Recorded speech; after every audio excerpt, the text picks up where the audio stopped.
Hello, YouTube, and welcome to The Real Siberius. In this episode, I wanted to talk about fake injuries in the NBA. I think this is a huge issue. I think it's a bigger issue than we even think it is. It's sometimes hard to tell with load managing being so prevalent or flopping being such a significant occurrence now. Part of my biggest issue with fake injuries is it takes away from the significance of real injuries because people will just assume that the injury is fake. And I think that's pretty deplorable because real injuries are serious. I have experienced many injuries in my life, and each time, if somebody had thought that my injury was fake, that would almost hurt more than the injury itself. And if people just thought that I was pretending to be hurt so I didn't have to do something, that would hurt also. I remember in elementary school, I used to run track and field. And because I was a bravado jackass when I was 10 years old, I tried to do a flip off of the swings at school and over-rotated and broke both of my wrists. And when I say broke, I don't mean fractured. I don't mean sprained. I mean I shattered both of my wrists. I think my right wrist was broken in 12 places, and I believe that my left wrist was broken in 9 places. It's a little bit hard for me to remember because it was many decades ago, but I'm pretty sure that's pretty accurate. I had to wear casts for 6 months. Because of those injuries that I sustained, I was not able to run track and field with my broken wrist. So my injury prevented me from performing. And that event changed my life. It changed the rest of my life. My wrists have never been the same. My hand strength has never been the same.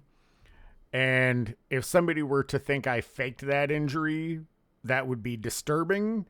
But what would be even worse is if I saw somebody fake that injury.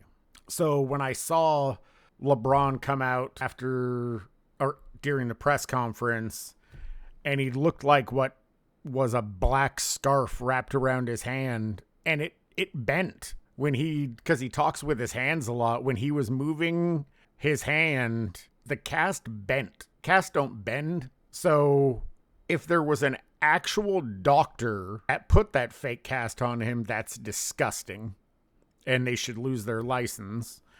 If it was, I don't know, a trainer or someone on the staff that did it, it's still deplorable, but I don't know. The entire event was disgusting. And the reason why I know it was fake is, one, the cast bent, and casts don't bend.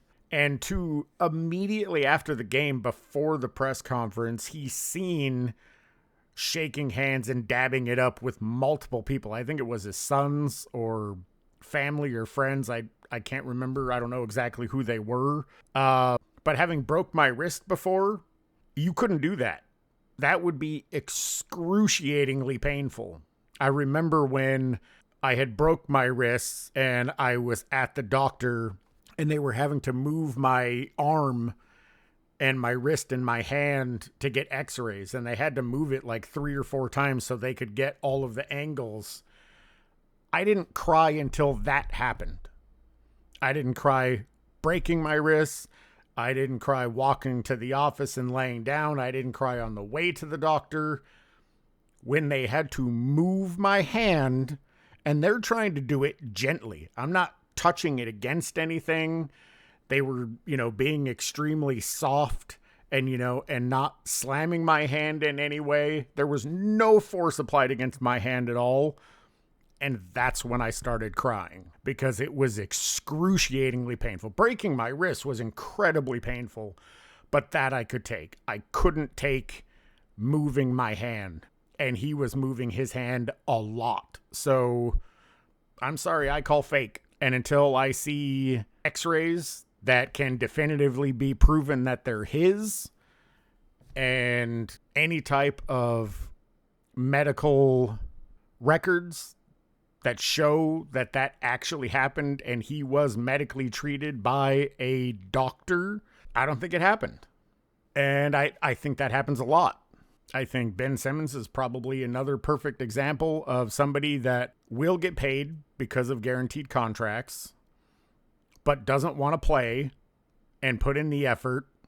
So, I don't know, maybe he did have back injuries. It's entirely possible. Maybe he did have a knee injury. But I think you should have to prove these things. If anybody were to question any of the injuries that I have, there are medical records that show every single one of them is legit because they were all treated by a medical professional. From breaking my wrists, to breaking my nose, to breaking my tailbone, to breaking my ribs, to breaking my head. All of them have a long, detailed record of everything that happened from the moment I entered the doctor's office to when the treatment was finally resolved. All of them are well documented. And if anyone ever wanted to question them, I would have absolutely no issue with people checking those records. But I strongly believe that if anyone were to ask LeBron James for all of his injury reports, for his medical records, I don't think he'd be willing to do it. I think he'd put up a huge fight. I think you would probably have to take legal action to subpoena those records because he knows that they're a lie. I think Luka's back injury during the playoffs is extremely suspect, and it was even called out by NBA players, thinking that it was just a ploy. I think flopping in any sport is terrible. However, in soccer, I never really played soccer, but they don't have timeouts, so I can understand players manipulating the system to get that break because soccer is an extremely exerting sport, and to have no timeouts other than, I think they have timeouts during player swaps whenever they're taking like corner kicks or extra. Like I said, I never played soccer. I don't really know the rules. But I think there are certain circumstances where there are what they call stoppages. But other than that, you're just go, go, go, go, go. And so I still don't think it's right, but at least in soccer, I can understand why they're doing it. In the NBA, there are so many stoppages during a single game, during a single quarter. Play stops so often, and they get timeouts. I don't understand the point. I think it's a deplorable act.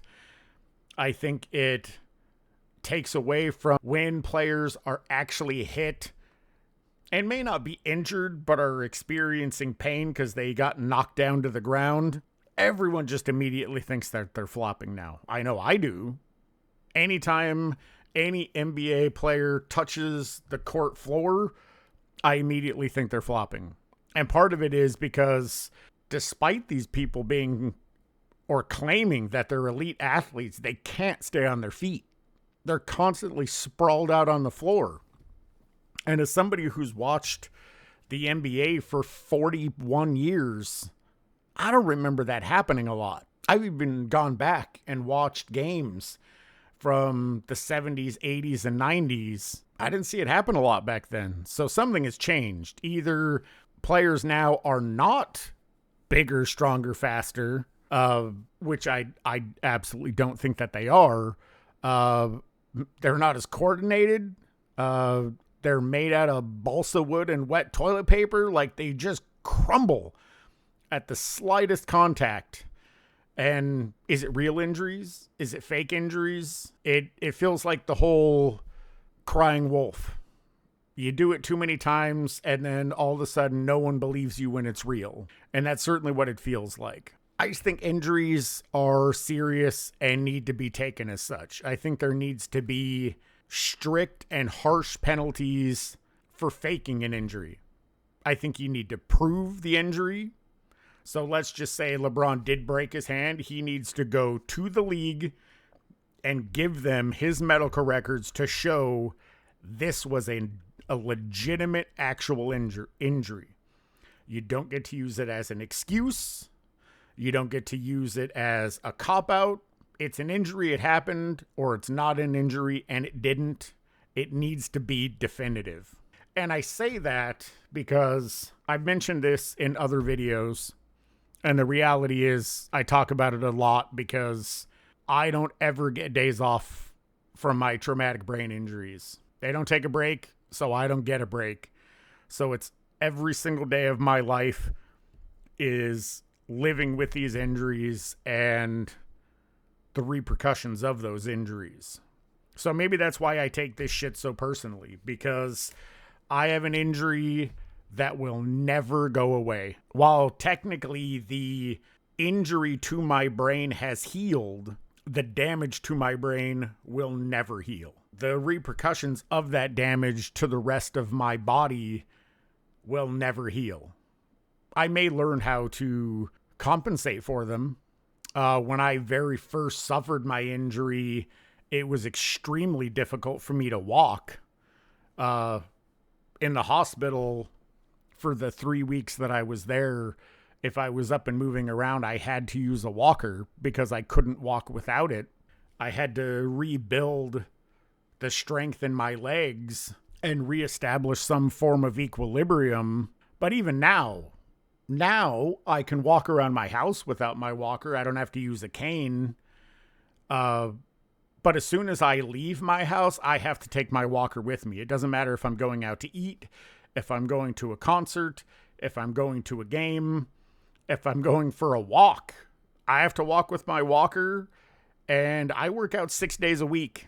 And a lot of that exercise is focused on building strength and endurance in my legs, and it's still not going to change. So when I see people in the NBA that are suffering knee discomfort or ankle soreness, go fuck yourself. Man up. Do what you need to do to rehabilitate it if it is a problem, and do your job. And I say that because after suffering 3 traumatic brain injuries, having my skull removed for 4 months, I went back to work after a month of being out of the hospital. And I didn't do it because I'm a tough guy. I did it because no one gives a shit about your problems. They're your problems. The world doesn't care if I went to my bank and said, yeah, I messed up my brain. I can't afford to pay my mortgage. They don't care. That's not their problem.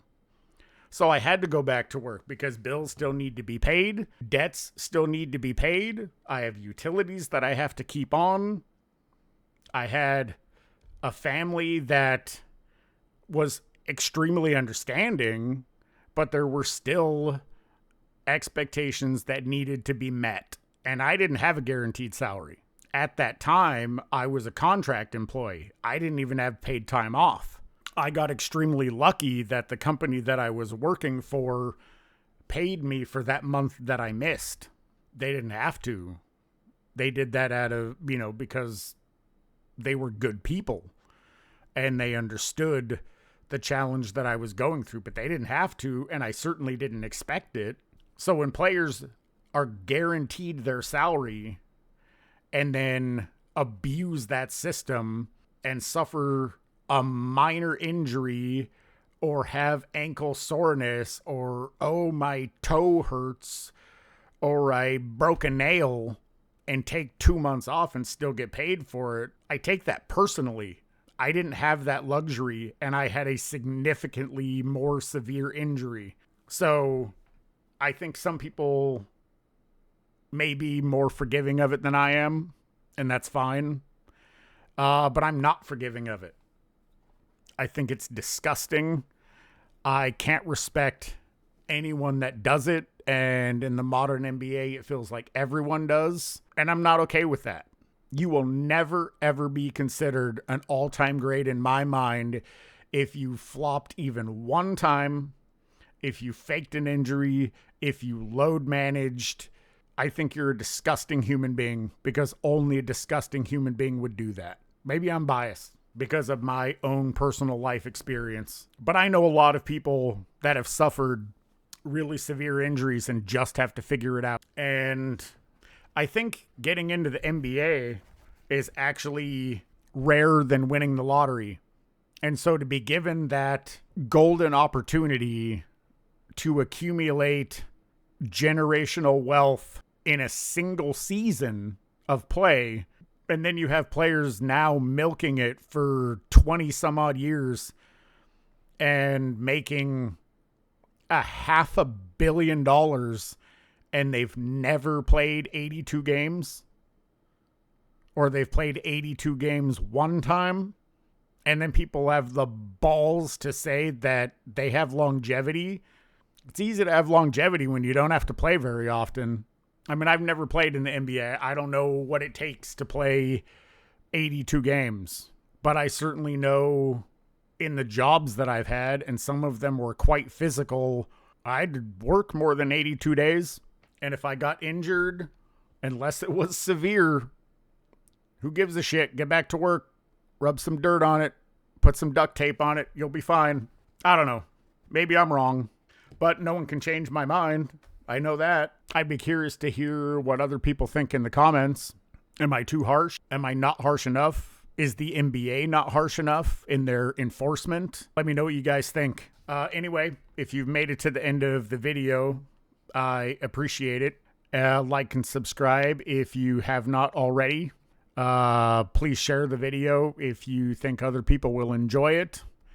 And as always, I want to give a shout out to the content creators that have inspired me to create this channel and continue to inspire me to keep this channel going. Uncommon Sense, Angry Old Hoops, Self-Research NBA Facts, 93Z, Sports and Fitness Rants, Uncut Hoops, Scap Attack, Speam Engine, In Your Face Hoops, Eddie TV. All of you continue to inspire me with your perceptions, with your insights, with your takes, with your humor. And I just want to say thank you, and I'll catch you guys in the next one.